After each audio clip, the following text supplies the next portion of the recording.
Assalamualaikum warahmatullahi wabarakatuh. Anakku semuanya, kelas 9A yang saya banggakan.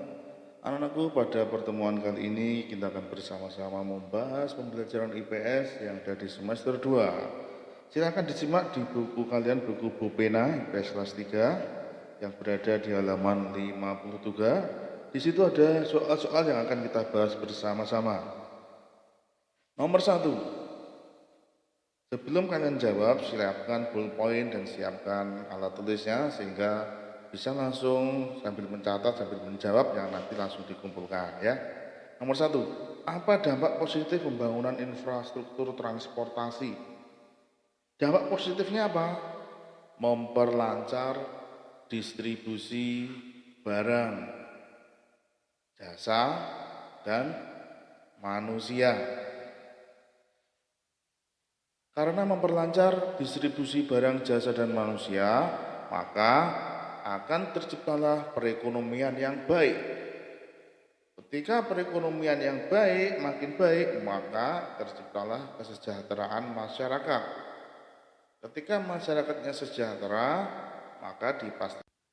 Selanjutnya, dengan kesejahteraan masyarakat yang baik, tingkat kesehatan, tingkat pendidikan, dan lain-lain otomatis akan menjadi lebih baik. Itulah harapan pemerintah dengan adanya perbaikan infrastruktur. Nomor 2, pembangunan infrastruktur ini bukan hanya untuk menyambung konektivitas dan membuat perekonomian jadi lebih efisien, tetapi juga mempersatukan Indonesia sebagai bangsa. Maksudnya begini. Dalam membangun infrastruktur, adanya jembatan layang, adanya jembatan baru, adanya tol baru, tidak hanya semata-mata untuk perekonomian, untuk meningkatkan dagang, dan tidak. Tujuannya adalah mempersatukan kebangsaan masyarakat Indonesia. Karena apa? Mau ke wilayah lain akan lebih mudah. Dari Jawa ke Madura lebih mudah. Dari Madura ke Jawa pun sebaliknya. Maka dari itu, dengan adanya pembangunan infrastruktur diharapkan silaturahim antar manusia dari tempat satu ke tempat lainnya akan terjalin lebih kuat sehingga bisa mempererat, bisa memperkuat rasa persatuan kebangsaan karena merasa saling bersaudara dan saling dekat. Maksudnya seperti itu. Nomor 3, apa yang telah dilakukan pemerintah Indonesia untuk meningkatkan infrastruktur transportasi baik darat, laut, dan udara? Yang jelas pemerintah sudah membangun jalan tol untuk darat, membangun jembatan untuk menghubungkan akses-akses antar wilayah satu dengan wilayah lainnya. Seperti itu contohnya ya, itu untuk darat. Untuk wilayah laut, adanya pembukaan pelabuhan-pelabuhan kecil baru sehingga mempermudah datang perginya kapal untuk mengangkut barang dan jasa maupun manusia. Dan yang ketiga, udara adalah juga makin banyaknya landasan penerbangan baru sehingga memudahkan masyarakat untuk melakukan aktivitas melalui jalur udara. Itulah contoh adanya peran serta pemerintah dalam meningkatkan infrastruktur transportasi baik darat, laut maupun udara. Oke, untuk nomor 4, mengapa sumber daya manusia perlu disertakan dan disiapkan untuk mendukung pembangunan transportasi? Apa yang telah dilakukan pemerintah Indonesia untuk hal ini? Dalam hal ini, pemerintah Indonesia perlu mempersiapkan sumber daya manusianya. Contoh, melalui apa? Melalui pendidikan. Contohnya, ketika ada perkembangan wilayah maritim, maka ada pendidikan tinggi yang berkaitan tentang perkapalan, kemaritiman. Jadi pemerintah sudah mempersiapkannya. Berkaitan dengan transportasi darat, pemerintah juga mempersiapkan perguruan tinggi yang mendalami bidang transportasi darat. Begitu juga dengan laut. Ada tempat sekolahnya dan itu setingkat perguruan tinggi. Salah satunya seperti itu.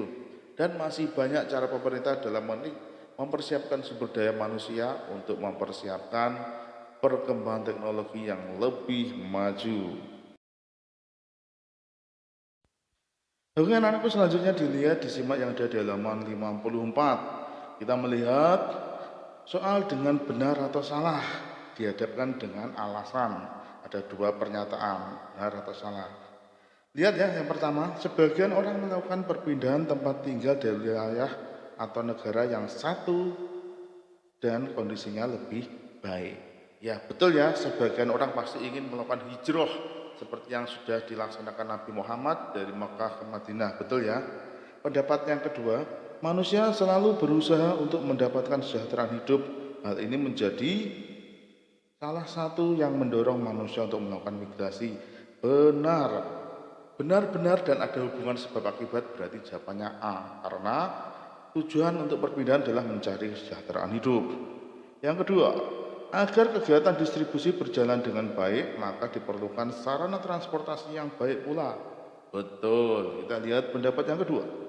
Sarana transportasi yang tidak baik akan menaikkan biaya angkutan sehingga menaikkan biaya produksi dan akhirnya menaikkan harga barang produksi. Benar atau salah? Pasti akan terjadi ya.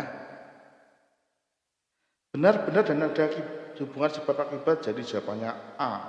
Nomor 3, kebutuhan sarana transportasi antar daerah semakin meningkat seiring meningkatnya kegiatan ekonomi antar daerah tersebut.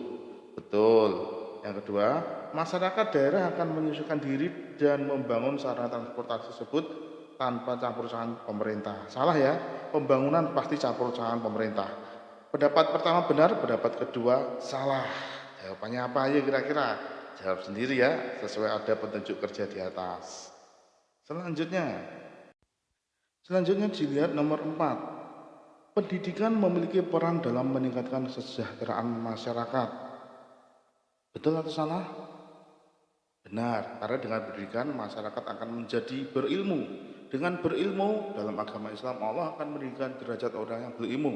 Tentunya pasti dia akan bisa mendapatkan pembeda dari yang berilmu dan yang tidak. Maksudnya antara orang yang lulusan SD dengan antara orang yang lulusan sarjana, ketika bekerja di sektor formal pasti akan berbeda penghasilannya. Dalam sektor formal yang kita bicarakan, kalau non formal mungkin lain lagi. Itu ya. Pendapat pertama benar. Pendapat yang kedua, pendidikan ditujukan untuk membentuk sumber daya manusia yang memiliki keterampilan profesional dalam kerja serta penguasaan ilmu pengetahuan dan teknologi.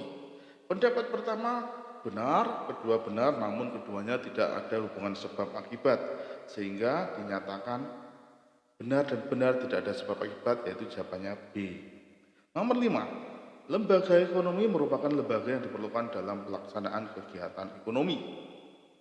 Benar atau salah? Yang B, jenis badan usaha di Indonesia adalah koperasi, badan usaha milik negara, dan badan usaha milik BUMS. Benar atau salah? Ya, khusus nomor 5 ini adalah menjadi PR yang harus kalian kerjakan. Silahkan ditulis jawabannya, pendapat pertama benar atau salah, pendapat kedua benar atau salah, dan sebab akibatnya ada atau tidak. Silahkan dikirim ke WA untuk mengumpulkan jawaban nomor 5. Terima kasih anakku semuanya. Tetap semangat belajar, jangan lupa jaga kesehatan, jaga jarak, pakai masker, dan makan makanan yang bergizi. Assalamualaikum warahmatullahi wabarakatuh.